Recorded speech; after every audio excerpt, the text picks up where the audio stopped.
Magandang araw, magandang buhay. Ngayong umaga nga ay binigyan ako ng kapitbahay ko ng maliliit na isda huli sa lambat. At ito nga ay aking lilinisin. Alisan na mga buntot, mga tinik-tinik para masarap kainin pag kinilaw na. At ayan nga, si mother ay naglilinis ng manok. At habang naglilinis si mother ng manok, at ako na may nag-iindak-indak din sa tabi-tabi. Ahoy!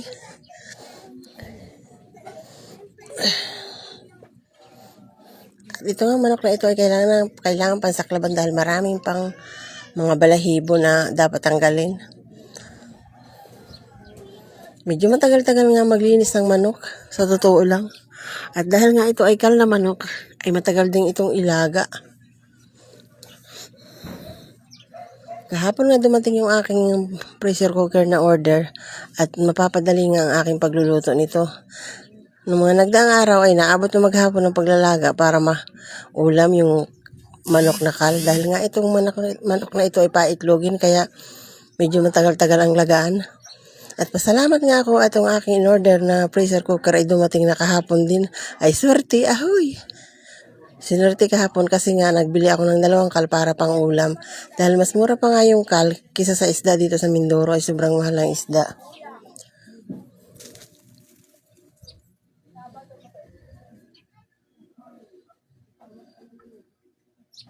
Pagkatapos nga nitong saklaban ay kailangan ko pang himas-himasin ito ng asin. Kasi nga ay kailangan matanggal yung mga abo-abo na kumapit dito, yung maitim-itim. Ayan. At nang magayat ko na nga ang manok. Ay aking inahanda naman itong aking lutuan. Ay dahil nga yung pressure cooker ay hindi pwedeng iluto sa apoy at dito ko talaga ito iluluto sa uling. Bumili nga ako ng halagang 24 pesos na uling para dito lutuin yung aking kal na manok na ilalaga. 20 minutes ko nga itong ilalaga para mapadali ang pagluluto. At hindi na rin ako masyadong mainitan dahil nga napakainit din magluto dahil mababa din ang bubong ng aking bahay. Dumating na nga yung asawa ko dito at ang sabi ko ay bumili ka ng suka kung gusto mo lang mag-almusal. At ayun nga, bumili siya ng suka para siya na ang magagayat ng pantimpla sa kanyang kinilaw na isda na maliliit.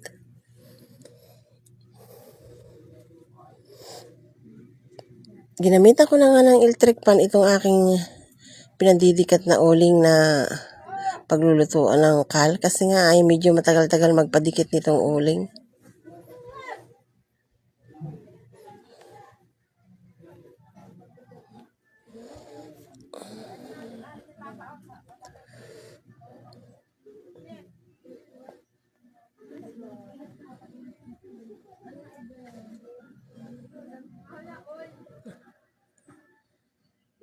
At sana naman guys, tapusin nyo ang aking video at inyong panoorin.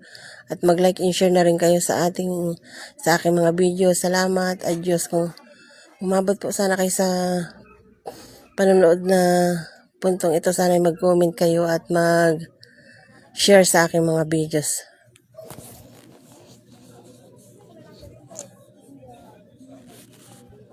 Salamat po at ingat po kayo.